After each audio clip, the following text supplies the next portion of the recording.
Fique por dentro das principais discussões que impactam seus investimentos e das análises de nossos especialistas sobre as movimentações do mercado financeiro. Falando nisso, nosso encontro é toda manhã, logo após a abertura do mercado. Entre nos canais oficiais do Itaú Personalité e envie suas dúvidas sobre recomendação de investimentos.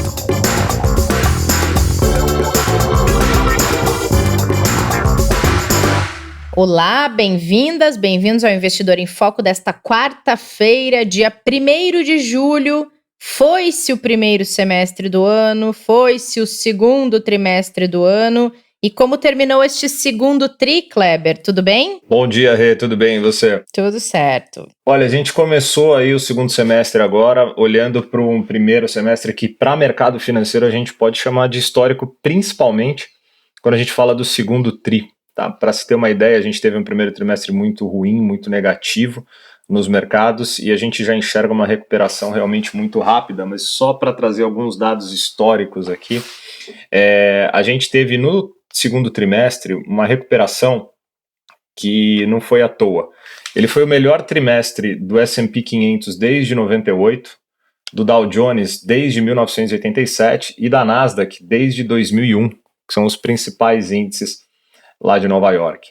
A recuperação aqui no Brasil também ela acontece, foi o melhor trimestre desde 2003, tá? A gente teve um resultado de 30,18% de alta no índice, com ainda, obviamente, uma queda no ano de 17,8%, mas já reduziu bastante as perdas. Basicamente, né, assim, a atuação dos bancos centrais, né, que vem ajudando com relação aos estímulos monetários, fazendo aí injeção de trilhões de dólares nos mercados, né, nos Estados Unidos, na Europa. A gente viu também movimentos aqui no Brasil, a expectativa de recuperação da atividade econômica e a esperança de que se saia aí uma vacina, é que movimentaram muito aí esses últimos 3 meses e a gente viu o investidor voltar a retomar sua confiança para recuperar aquele grande tombo que a gente teve no primeiro tri. Tá? Mas são números aí para a gente mostrar o tamanho desse movimento e o tamanho da volatilidade que tanto a gente fala que a gente vem vivendo aí nesses últimos tempos. Tá? Hoje, o mercado já abriu com o segundo semestre com uma notícia um pouco mais preocupante, né?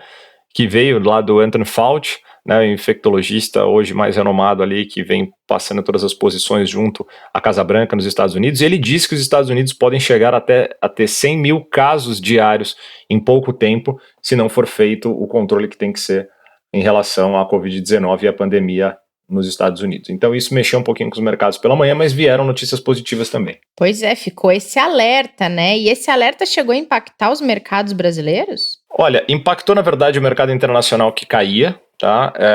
Aqui a gente, quando abriu o mercado futuro, teve um impacto bem leve, a bolsa abriu com queda ali de seu 0,20, 0,30 no mercado futuro, mas depois ela, com as outras notícias, veio a se recuperar. O Ibovespa nesse momento 10,28 sobe 0,53, o índice futuro também em alta, e os índices futuros que vão abrir daqui a pouquinho lá nos Estados Unidos estão bem próximos da estabilidade. Basicamente, as informações de dados econômicos que foram saindo é que ajudaram os mercados. Então a gente teve primeiro os números de PMI, né, que a gente falou ontem, da China, de serviços e manufaturas. Hoje saiu o número do PMI industrial, que é muito importante também. Ele veio com a pontuação de 51,2 em junho, ou seja, veio acima dos 50 pontos, mostrando a recuperação que a gente tem para a economia chinesa. Nos Estados Unidos foram criados 2.369.000 novas vagas de trabalho em junho no setor privado, que é o relatório ADP que sai hoje. A gente vai ter o payroll na sexta-feira. Veio um pouco abaixo das previsões, que eram de 2,9 milhões, mas também já dá sinais positivos. Então o mercado está dividido, né? A preocupação com a segunda onda e com os riscos que são muito grandes, né, da gente ter um novo problema com relação ao coronavírus, e essa retomada da atividade que vem mostrando sinais de força aí, principalmente no mercado internacional. Aqui o mercado está andando conforme lá fora, por enquanto, tá? A gente vê o movimento muito na esteira do cenário internacional. Perfeito, Kleber. E pessoal, a gente vem trazendo aqui no podcast os diretores da área de investimentos do Itaú para contarem um pouco para vocês como funciona esse mecanismo. E hoje a gente vai falar da engrenagem, como é que funciona essa operação para trabalhar com investimentos nessa área. E, por isso, a gente convidou o diretor de Serviços e Operações de Investimentos, Carlos Augusto Salamonde, para contar para a gente como é que funciona todo esse trabalho, e é muito trabalho, hein, Carlos? Seja bem-vindo ao Investidor em Foco. Olá, bom dia, Rê, bom dia, Kleber, obrigado, um prazer enorme estar com vocês. Muito obrigado aqui pela oportunidade de dividir um pouquinho aqui experiências e histórias com vocês. Como é que eu posso ajudá-los? A gente que agradece a tua participação. Muito bem-vindo, Carlos. Obrigado aí por dividir essas informações com a gente. E para começar, eu ia pedir para você contar um pouco aí de você, da sua carreira, do papel que você tem hoje na diretoria e o que faz essa diretoria hoje dentro do Itaú. Muito legal, obrigado. Mais uma vez, bom dia a todos. Deixa eu contar um pouquinho, você perguntou um pouquinho sobre a minha carreira. Eu tenho 27 anos de mercado financeiro, dos quais 20 dentro do Itaú, dividido em duas partes. Então eu fiz uma primeira pernada aqui de 18 anos entre fusões e aquisições. Comecei a minha vida do Icatu, que depois virou na BBA, que depois virou Itaú, que juntou com o Unibanco. Então nesse período aqui foram 18 anos em funções desde a análise de empresa, passando depois pela mesa de operações como gestor de renda variável, depois passando por todas as áreas comerciais. E dentro do Itaú, lá em 2003, eu tive o privilégio de montar um negócio de administração fiduciária, que é o produto, hoje o serviço feito através da Intrag, que é a DTVM, que presta esse serviço para o mercado. Então, depois saí do Itaú em 2011, por um convite para ser o CEO do Asset Management do JP Morgan, no qual fiquei aproximadamente 3 anos, e depois os 5 anos também aproximados seguintes, sendo o responsável CEO do Asset Servicing do Bank of New York Mellon. Então, isso a partir do final de 2013, até meados de 2018, quando eu tive um convite para voltar para o Itaú, para aí sim tocar essa diretoria que a gente chama de DISO, então é a Diretoria de Investment Services and Operations, que é a junção de duas antigas diretorias do banco, e hoje a gente opera dentro dessa estrutura todos os negócios de serviços para investimentos, incluindo a parte de operações. Então, essas duas diretorias anteriormente estavam separadas, e eu disse que eu fiz uma fusão aqui, no qual eu incorporei a área de operações dentro da área de negócios, por entender que o produto, o serviço aqui é primordial, é um pilar, é a parte de operações. Então, de fato, a gente achou por bem incorporar o time de operações dentro da área de negócio. E assim começamos a operar desde 2019, nessa estrutura integrada. Respondendo, Kleber, na tua pergunta, o que de fato é a DISO? A DISO é uma junção aqui de aproximadamente 4 grandes negócios, 4 grandes livros de negócio aqui, PNLs distintos. Então, vamos começar. O primeiro deles é uma estrutura onde a gente chama de administração, custódia e controladoria. Então, isso aqui é um bloco de serviços no qual a gente pode prestar também, de alguma forma, em módulos. Ou seja, a gente faz a custódia sem a administração, mas não faz a administração sem custódia. Então, uma vez que a gente tenha a administração sendo feita pela Intrag DTVM, que é essa empresa do grupo que presta o serviço de administração, a gente também faz a parte de custódia e a controladoria, que é o cálculo Lakota, vamos chamar assim, de forma resumida aqui das operações. Agora, a gente faz ao contrário, eu posso fazer a custódia sem fazer a administração, até porque a custódia, de fato, dentro da estrutura do grupo, do banco, já veio antes da administração. Então, esse aqui é um grande pilar. O segundo é a área de escrituração. Então, todos os mercados de escrituração, de renda fixa, de renda variável, de fundos, é um outro pilar importante aqui da diretoria, no qual o Itaú tem participação bastante relevante em todos esses segmentos. O terceiro negócio é a área de gestão de garantias. Então, todas as operações que envolvem, de alguma forma, entre as contrapartes, uma gestão de garantia, a gente controla e faz, cumpre esses contratos na gestão dessas garantias existentes aqui entre as partes das operações que requerem esse tipo de controle. E um quarto livro, a gente chama do INR, que é o investidor não residente, que são as funções de interpretação legal e tributária dos investidores não residentes que querem vir aplicar, investir recursos pelo país. Então, a gente também trata isso como um negócio dentro da estrutura, né, do Investment Service. Tá? Então aqui a gente faz, acho que é importante, dentro desses 4 grandes aqui, books, né, de negócio, a gente serve né, o Itaú, certo? Dentro das estruturas, né, do Asset e do Private, então toda a parte, né, de operações é feita aqui pela nossa estrutura, então para que possibilite que o Asset faça a gestão deles. E a gente presta serviço, né, para o mercado inteiro, então para outros gestores, para outras empresas, nem cada um. Ou seja, não é só para o Itaú, né? Não, exatamente, não a gente Legal. a gente faz esse serviço, né, para o mercado inteiro. Então a gente tem a Intrag, por exemplo, pegando aqui só para ter um exemplo, que é, de novo, a empresa que faz a administração dos fundos de investimento, a gente faz para o Itaú Asset e faz para terceiros também. Certo? Então, todos aí os gestores mais, né, renomados estão aí, né, com a gente tem uma lista grande de parceiros e clientes nesse negócio. Vale a mesma coisa para a escrituração, para garantias e para o INR. Que legal isso, né? Acho que poucas pessoas sabem desse braço do Itaú que atende também os gestores parceiros. Legal. E, Carlos, o mercado de operações de investimentos atual, na sua avaliação, como é que ele se encontra e o que mais ele tem tido de transformações pelo que você tem acompanhado e dentro do seu dia a dia também? Muito bacana, Rê. Acho que eu acho a pergunta, você tocou um ponto que é um verbo que eu gosto de conjugar todo dia, que é transformação. Então, esse mercado, de fato, aqui está se transformando. Então, o verbo transformar tem sido parte aqui do nosso dia a dia, tá certo? Aqui a gente está, de fato, focado na experiência do cliente, focado em buscar e, né, colocando o cliente, de fato, no centro, mas trazendo aqui, que eu quero, né, dividir com vocês, exemplos de coisas que foram feitas na prática para que a gente possa trazer uma melhor experiência para o cliente e assim vai. Então, assim, por exemplo, a gente hoje opera na estrutura aqui da nossa estrutura, né, de operações dentro, né, do modelo ágil, certo? Então, essa é uma coisa que o mercado, né, tem falado bastante, mas a gente já está aqui dentro da estrutura da DISO operando há bastante tempo assim. Então, o que quer dizer isso? Na verdade, a gente tem uma série de squads, certo? Hoje são 25 squads, eu tenho mais ou menos, né, 200 pessoas operando dentro da estrutura, dentro desse modelo ágil. O que possibilita isso aqui? É uma melhor integração, uma melhor agilidade aqui no processo de identificação e atuação e resposta, vamos falar assim, para as dores dos clientes, para as necessidades. Então, o que a gente fez nessa estrutura? A gente lançou, né, um projeto que chama-se PSS, então um projeto de Security Services, onde a gente, de fato, trouxe o cliente para dentro de casa, literalmente. Então, a gente, em vez da gente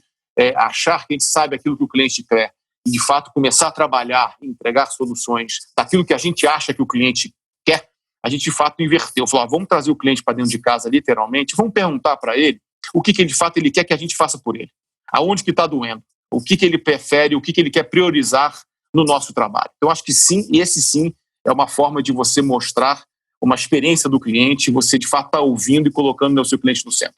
Então, a gente fez isso, a gente convidou nossos clientes, né, para dentro de casa, fizemos, enfim, algumas sessões, dado que eu tenho, né, clientes, de novo, internos, como o teu Itaú, né, clientes externos aí de mercado, que chamamos todos esses. Fala, bom, vamos aqui fazer uma conversa do que está doendo aí do teu lado, o que você quer que eu faça por você.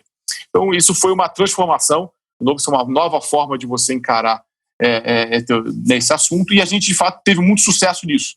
Tá, Rei, Kleber? Enfim, fizemos aqui uma conversa com os clientes, eles fizeram uma lista daquilo que eles gostariam que a gente desenvolvesse para eles, e a gente falou assim, olha, não só eu vou usar aqui e seguir a tua lista, como eu vou te dar devolutivas em curto prazo. Então, a gente chama, né, nas nossas releases, né, das nossas aqui MVPs, né, vamos chamar assim, onde a gente, através, né, de eventos em live, a gente devolve, faz uma devolutiva mais ou menos, né, trimestral para os clientes, dizendo, olha, aquilo que vocês pediram para a gente priorizou dessa forma, então nesse trimestre aqui fizemos essas entregas e a programação para o próximo trimestre é assim, assado. Então, a gente assim consegue perceber exatamente aquilo que nós estamos fazendo, e não é uma coisa que demora muito tempo. Ele tem entregas, certo, a cada trimestre. Na verdade, não é entrega, não são diárias, mas esse feedback para ele é trimestral.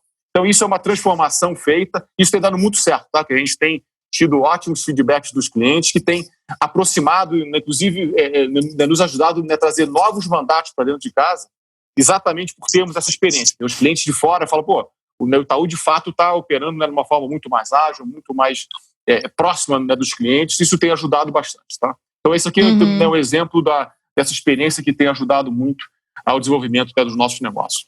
Legal, Carlos. E falando dessas transformações, né, e tudo que a gente vem passando também nos últimos tempos, né, hoje muito mais do que produto em si, a gente fala muito aqui no Itaú e vê o mercado falando muito sobre a experiência do cliente, né, que vale muito mais do que realmente, às vezes, a entrega do produto, ou até mesmo do serviço. É a parte mais desafiadora que vocês estão enfrentando também, apesar de ser um serviço um pouco mais, quando a gente coloca corporate, né, direto para as empresas, mas como que vem sendo essa parte da experiência também para vocês diante dessa transformação toda? Bacana, ótima pergunta também. Eu acho que aqui a gente tem um ponto que a gente entendeu que nessa linha, esses produtos que a gente hoje tem dentro da estrutura da DISO, são produtos que evidentemente são replicáveis e o mercado pode também fazer, certo? Feito algum investimento, algum tempo aqui, investimento em pessoas, né, tecnologias, podem ser serviços replicáveis, ou seja, a gente não tem nada que somente o Itaú possa fazer, certo? Então, o que a gente fez aqui? A gente, olha, para eu não ficar, vamos dizer assim, refém desse produto que de alguma forma ele pode ser replicável, a gente buscou coisas dos satélites, certo? Né? Como é que eu de fato fidelizo, tá certo? Como é que eu agrego valor para esse cliente através de produtos e serviços de satélites que possam, de fato, agregar e complementar esse serviço que eu estou chamando aqui do core, certo? Então, com isso, a gente melhora uma experiência, né, do nosso cliente. Então, essa aqui é uma busca incessante, diária aqui do nosso negócio, para que a gente possa trazer essa experiência e, de fato, ouvir no nosso cliente, né, colocando no centro, e aí, né, que a gente possa trazer o melhor. Então, enfim, agora, só para ter mais um exemplo nessa linha aqui real, eu acabei de anunciar, tem agora 3 semanas, uma nova estrutura aqui da DISO, onde a gente identificou ao longo, né, do ano passado, de novo, lembrando que esse ano passado foi o primeiro ano que a gente colocou de pé essa operação integrada entre business e áreas, né, de operação, formando uma grande área de negócios aqui. Então a gente percebeu que existia uma oportunidade de melhoria nessa experiência. Então a gente acabou de lançar, conforme eu falei agora, 3 semanas atrás, uma nova estrutura, certo? Onde a gente está ainda mais próximo e ainda mais trazendo uma experiência melhor para o nosso cliente. Então, por exemplo, a gente fez, o que é isso aqui? Na verdade, a gente fez uma estrutura que eu estou chamando de squads de front. Então, na verdade, o squad de front é uma interface muito próxima entre as áreas comerciais que estão ligadas com os nossos clientes no dia a dia, certo? Com as áreas, né, de operação. Então, na verdade, essas squads elas vão fazer esse meio de campo, esse conduíte entre o que está vindo na área comercial com a área de operação em si. Então, com isso, eu consigo dar muito foco para a área de operações, que está focada lá no processamento, então, nas operações, né, que tem que ser feitas, e deixando o teu área comercial livre para estar na frente, né, do nosso cliente também. Essas squads de front, na verdade, elas estão fazendo esse meio de campo e esse relacionamento no dia a dia com o cliente na parte, né, de operações. Então, essa aqui é uma... Vocês acabam suportando a atividade do comercial de alguma maneira.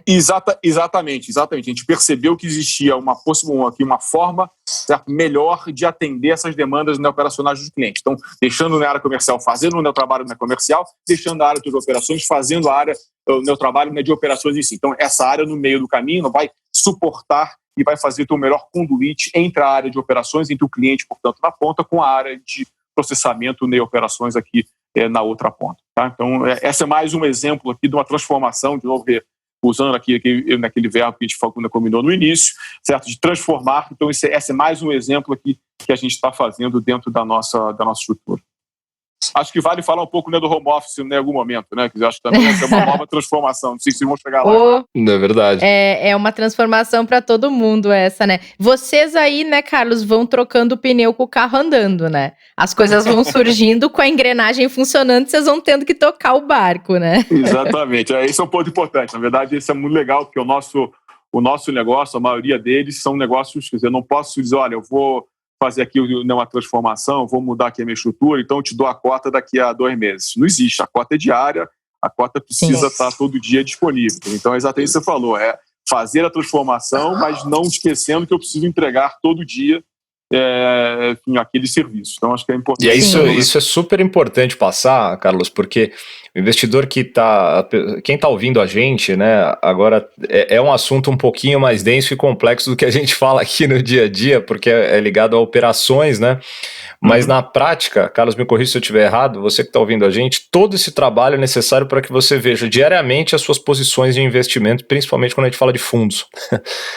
Fora todos os outros serviços e pilares aqui que o Carlos apresentou. Ou seja, sem esse trabalho, não teria como as pessoas verem diariamente as suas posições atualizadas, a valorização ou desvalorização delas, quanto que ela tem, quanto que ela não tem de patrimônio. Assim, no final do dia é isso, né, Carlos?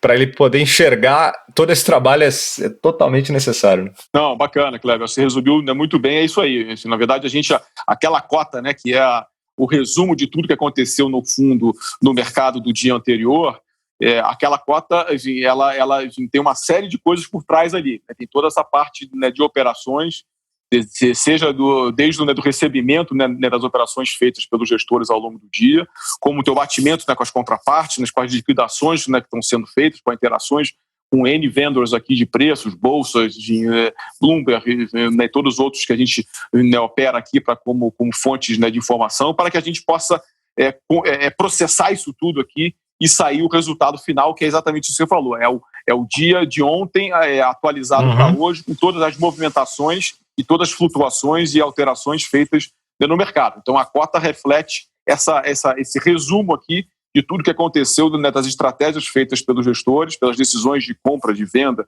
enfim, né, tudo mais que refletiu né, no dia anterior. Então, essa cota que sai, que é essa medida, de fato, é um resumo de bastante coisa que acontece aqui por trás, e é 24/7. Na verdade, acontece aí durante a noite, e por 7, né, muitas vezes, no final de semana, a gente tem que trabalhar com alguns ajustes, né, algumas coisas são feitas. Mas eu tenho um time que roda, inclusive, né, no processamento noturno, para que a gente possa ter as cotas liberadas ao longo da madrugada ou o mais cedo possível, né, para os gestores. Então, o time funciona aí 24 horas. Bacana. E, Carlos, hoje a gente sabe que tem modelos muito diferentes no mercado de operação de investimentos, de gestão, de administração e por aí vai. Tanto dentro dos bancos como nas corretoras, que cada uma tem encontrado o seu nicho de mercado.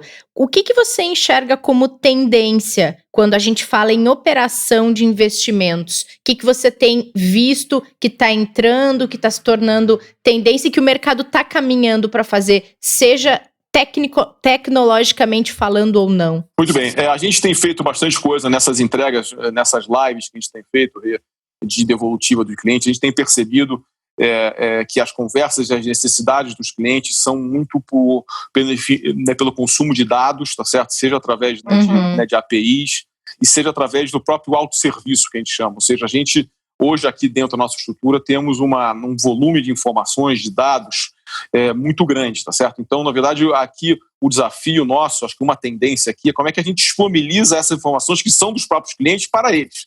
Certo? Então, em vez deles terem que necessariamente entrar nas nossas estruturas aqui e consumir o dado deles no horário que a gente quer ou no formato que a gente quer, a gente está conseguindo colocar esses dados à disposição dos clientes, seja através de APIs, no qual que ele, por autosserviço, ou seja, ele pode escolher a forma e o horário, na verdade, que ele quer consumir aqueles dados. Certo? Então, isso tem ajudado, de novo, a transformação e a experiência do cliente. Então, a gente, em vez de forçar, olha, eu vou te dar esses dados nesse formato, nesse horário, eu vou dizer, olha, o dado está aqui, ou posso te dar uma API que faça você integrar nos teus sistemas os dados que você precisa aqui, né, relativo às suas informações, aos seus fundos. Então, essa é uma tendência que eu acho que a gente está aqui mudando a forma de se comunicar com os clientes, tá certo? Antigamente se via num modelo onde a gente disponibilizava dentro do nosso layout, do nosso formato, a determinadas informações e o cliente tinha que consumir daquele formato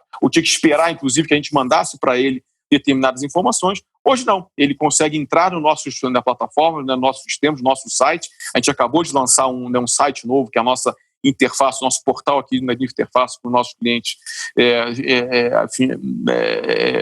Acabamos de fazer esse site novo, onde a gente tem essa troca muito mais fácil, tá certo? Então, isso tem facilitado e trazido bastante positividade aqui, né, para o nosso cliente. Então, eu acho que isso aqui é uma tendência.